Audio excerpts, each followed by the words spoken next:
deployment software. I am currently working at Namshi as a senior software engineer.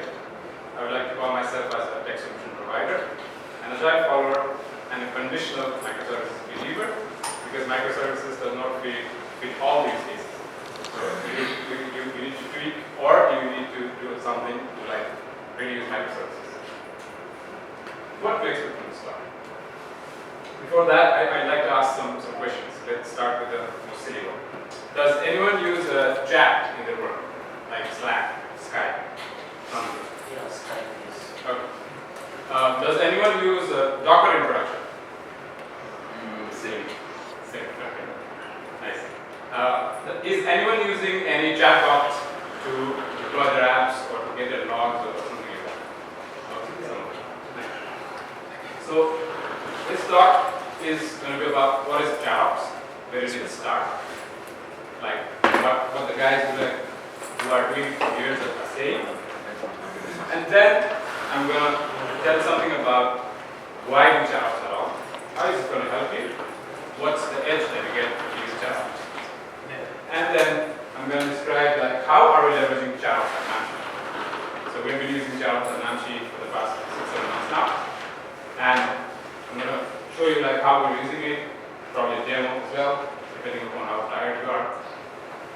And last but not least, I'm going to give you some tips on how you can start using Chatops in a matter of minutes.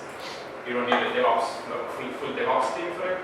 You don't need to do anything. You can just start your proof of concept in a matter of minutes. So let's start with Chatops. Chatops actually is a term coined at GitHub around 2008. They've been doing it for almost 8 years now, where Jesse Newell, he spoke at RubyConf 2013, I guess, and said that Chatops is putting the right tools in the middle of the conversation. So that's how the whole Chatops era started. So GitHub are like the pioneers in this Chatops. That's in. Then from Atlassian, the guys behind HipChat.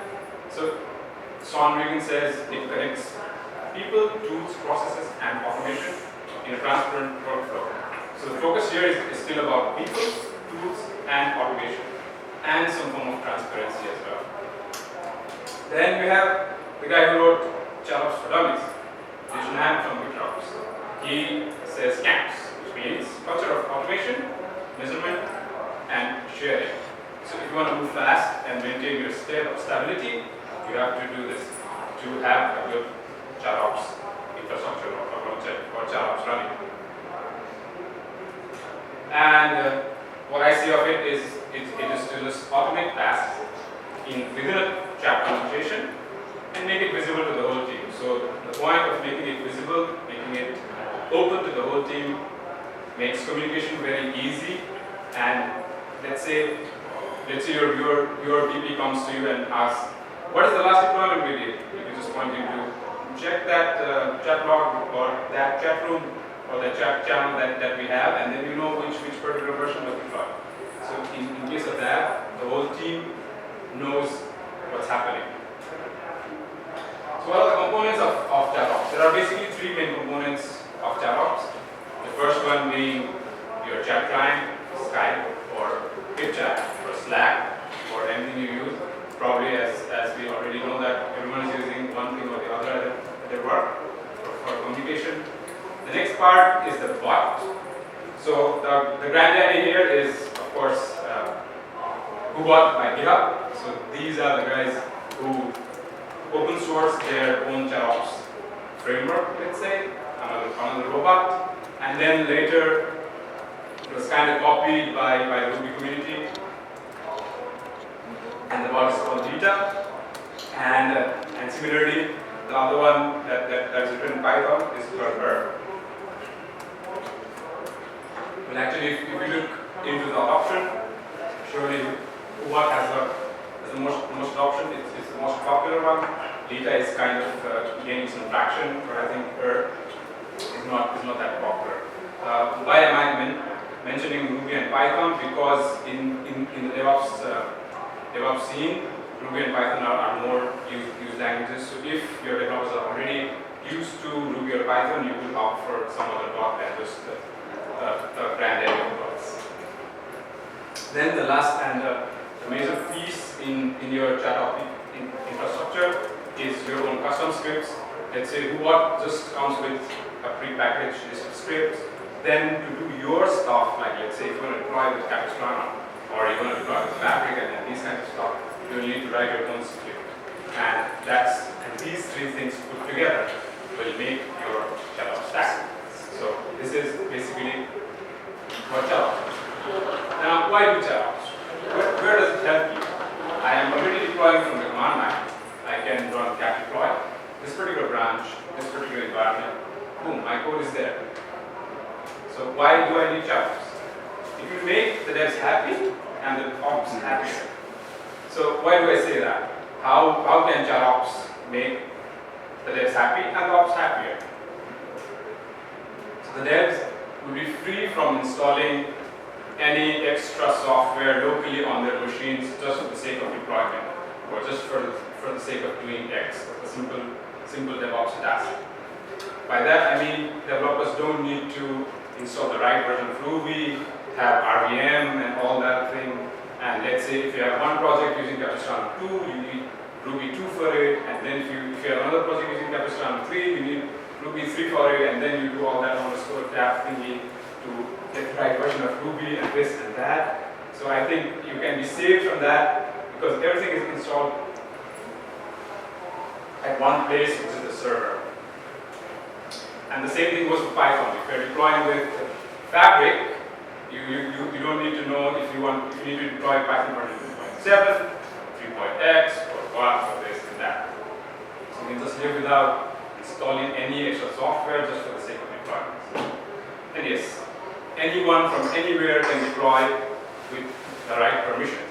So let's say I want to test that particular branch that I finished last evening, and I'm traveling on the metro. So maybe 4 stations before I reach my work, I just open my Slack and say, bot, please deploy blah blah branch to staging so that as soon as I go to office, as soon as I reach office, I can start testing. So it becomes a lot easier with Chatops. And yes, the ops now no longer will need to give SSH access to all the servers where your code is deployed, so it makes security a lot better. And then devs are also saved from logging into servers, dealing with those logs and all those difficult tasks which are not assured to the developers. Yes, and it makes ops even happier because they are saved from doing those recurring boring tasks again. Because anyone who wants to do that just goes to the chat screen, says, hey bot, give me the log of XYZ, and then the bot gives it to you. And someone just goes to the chat screen, says, to the chat room, says, hey bot, please deploy me this to this environment. Waits a minute, boom, it's deployed. And each task, well, the things that I just said, is visible to the whole team. Let's say if you pull the log, let's say if you pull a version of an app, or let's say if you deploy master to staging, or XYZ feature XYZ to staging environment for your X app, everything is there in the logs. So anyone who wants to know what's happening right now, okay, what's the version of this particular service as of now, can just know or just see the logs and say, okay, the last thing deployed for this thing was this version. How do we do Chatops and Namshi?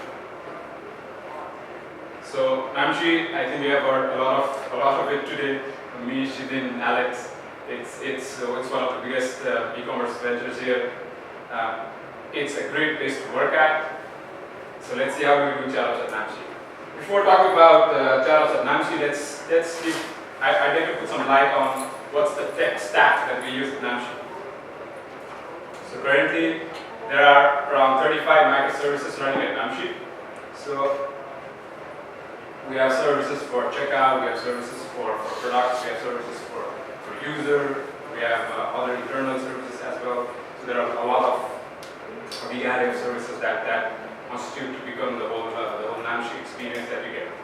It's not only the things that that the end customer gets to use. There are lots of services running like internally for the ops and other things that give you the whole picture of the whole Namshi experience. So a big chunk. Sorry for the typo. A big chunk of the backend is in PHP. They're still in Symfony 2, but we are slowly and steadily migrating to Node.js. And for the front end, we already have Angular. We have React, we have React and React Native as well.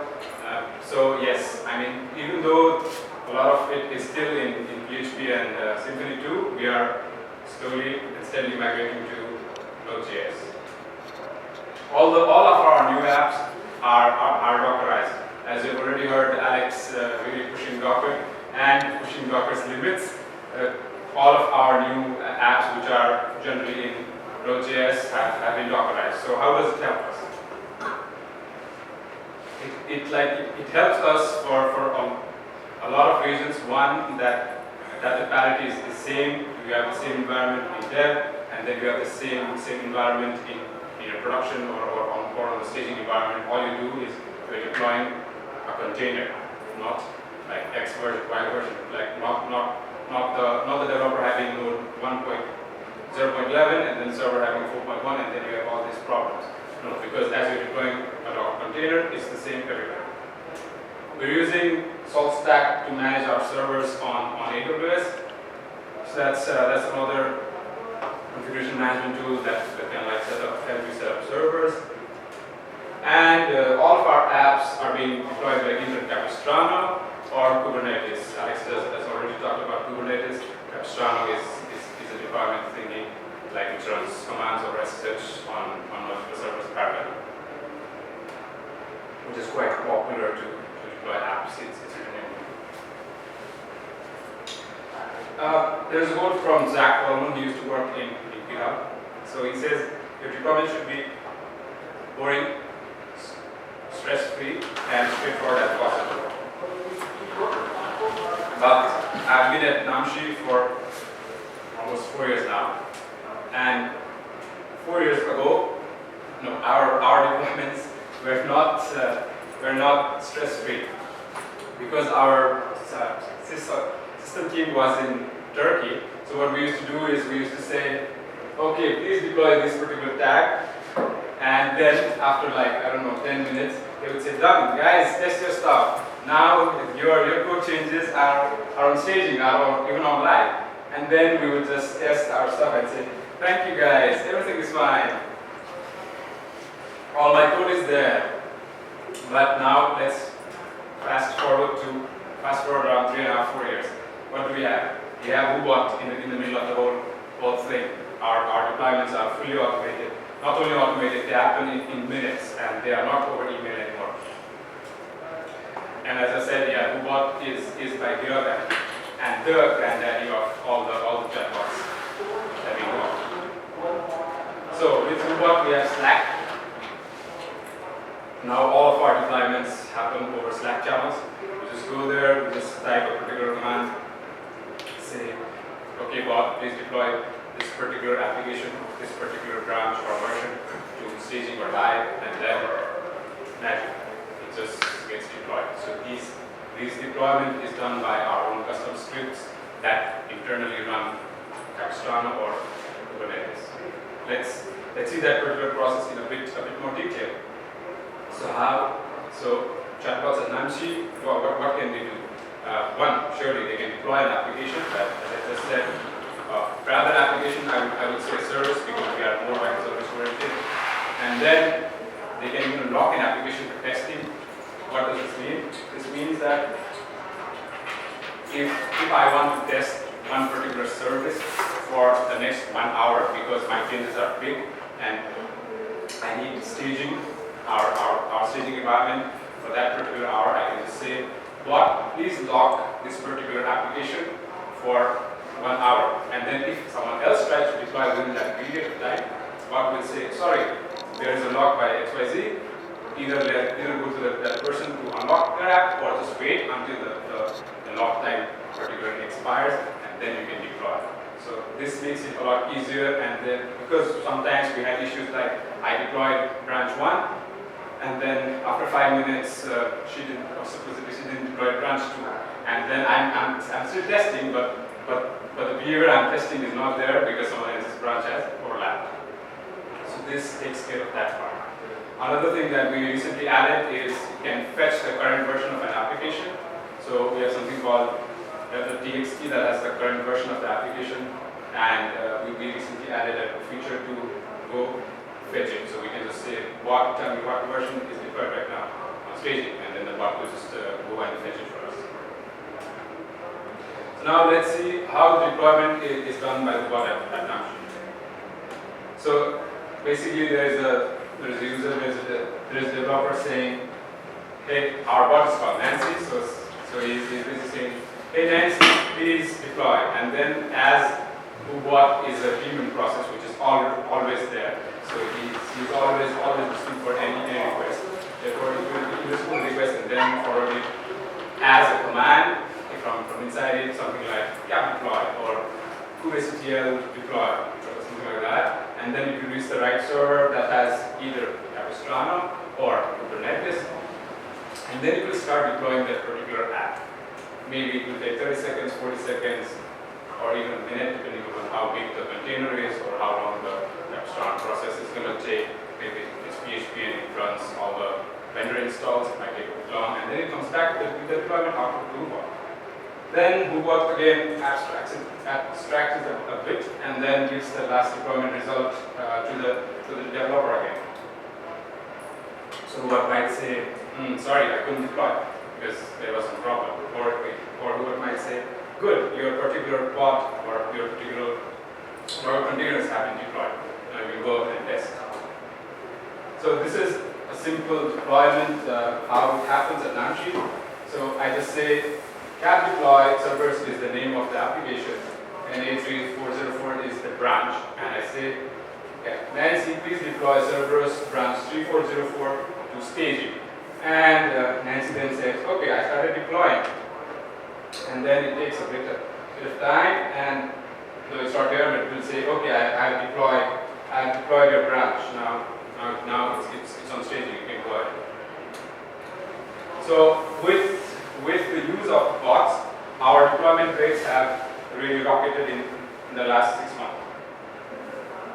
So earlier, because every developer had to install his like Ruby to run capistrano in his machine, and then while you deploy, you had like it was not like an asynchronous process. You say someone to like deploy, and then you like go back to your work. Because you are there looking at the deployment logs, you would be like just waiting for it to finish so that we can go and test. But in the past 6 months, it has come up a lot. These are the numbers that are like maximum deployments, because we have a lot of microservices, so we can even go live with the same application or service multiple times in a day, which enables us for like pushing more features to the end customers, which is good value to the business. Let me show you a demo where I can I just deploy one thingy and then show you like how it's done. So basically, this is our chat room, and all the staging deployments are done on this channel. Deploy staging, which is kind of evident enough. So I can say to Nancy, okay, give me the revision for Eric. Eric is our app for tracking. Eric is our app for tracking.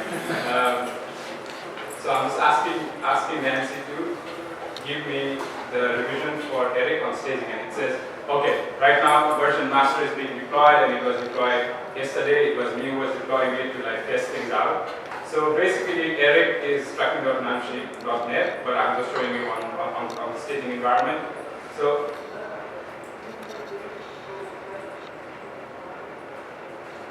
what I'm going to do here is I'm just going to add a word after updates, just to show you that the deployment is done. So I can just ask Nancy to deploy Eric. I forgot this is Nancy test or test Nancy.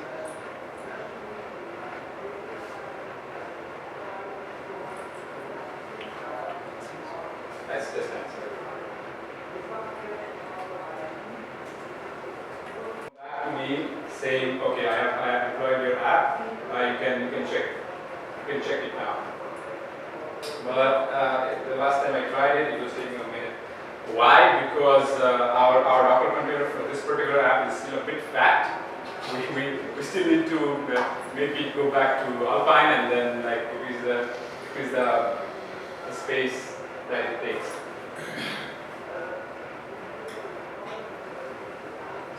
So let's see if it updated it. No, it's still recording. 521, 522. Let's see. Let's hope it deploys. Because you guys have like seen a lot of code today from the morning. I would refrain from showing you any code, but probably let's see towards the end if I can show you some like basic of how to get started with hubot. Because locally if you just have Node.js installed, it's just like one command, two commands, and then you can figure out this hubot on your machine.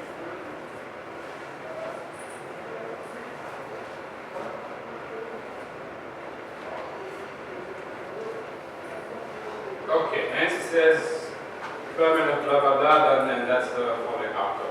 So let's see if I got my changes here. Here, that's it. So I just added that word. I didn't actually like change anything, just for the sake of showing that the deployment works. And then I can again ask Nancy to like give me the version of Eric on staging. And then Nancy would tell me, okay, now it's not master, it's test Nancy.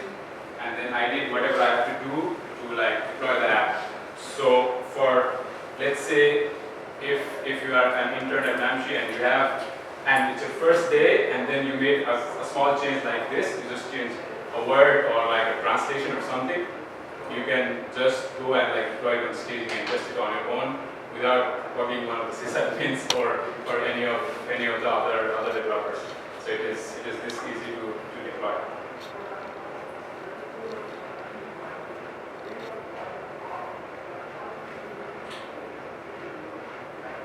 So let me go back to the talk again.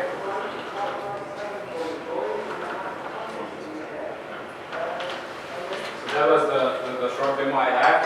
Now I'm entering the last part of the presentation. Quite fast, but still I'm going on. So how can you start using Chatops in a matter of minutes?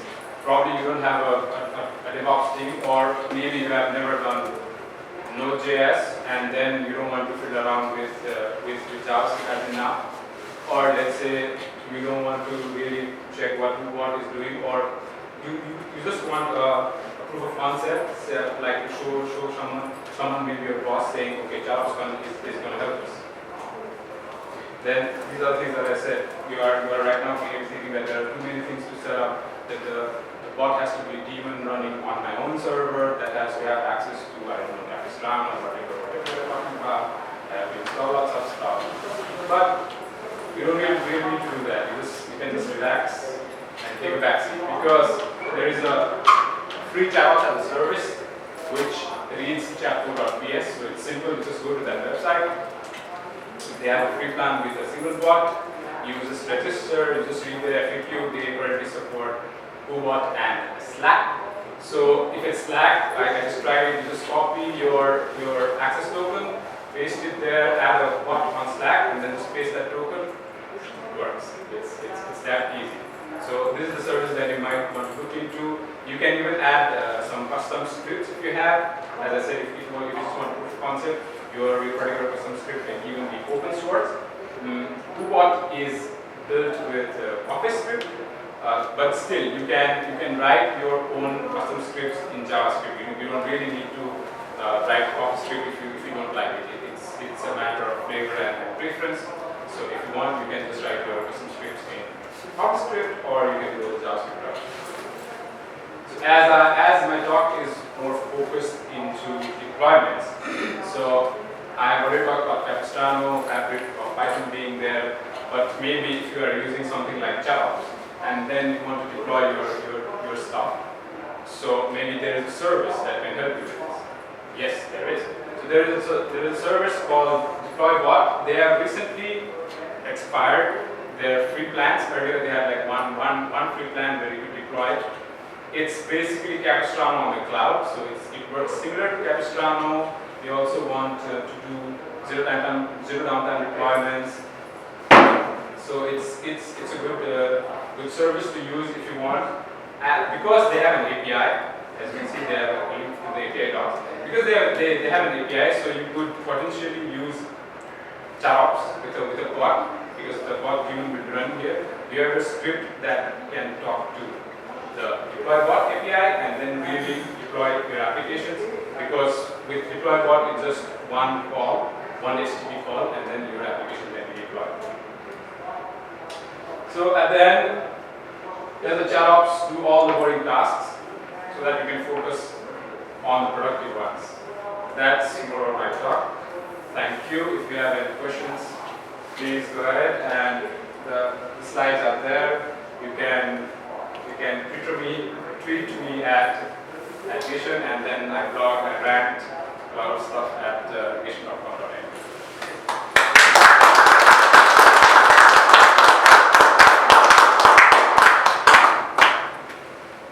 Any questions? No? Thank you very much. Why is it so faster when I did it?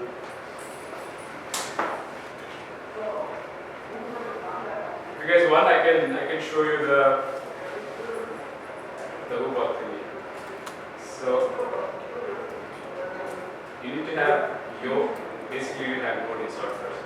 Not really installed. If you are like Alex, you can just make it a container. But I had installed Node like a long time back, so it's probably it's a very good version. So you can just say, and then you can do, I think so.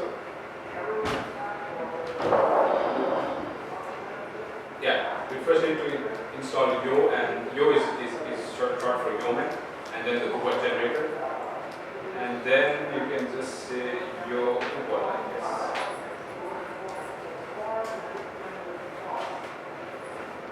So actually what it's doing is just fetching hubot code from the hubot library. Then it asks me like, who's the owner of this hubot, what's the name of the bot. It will just take the name of the directory by default.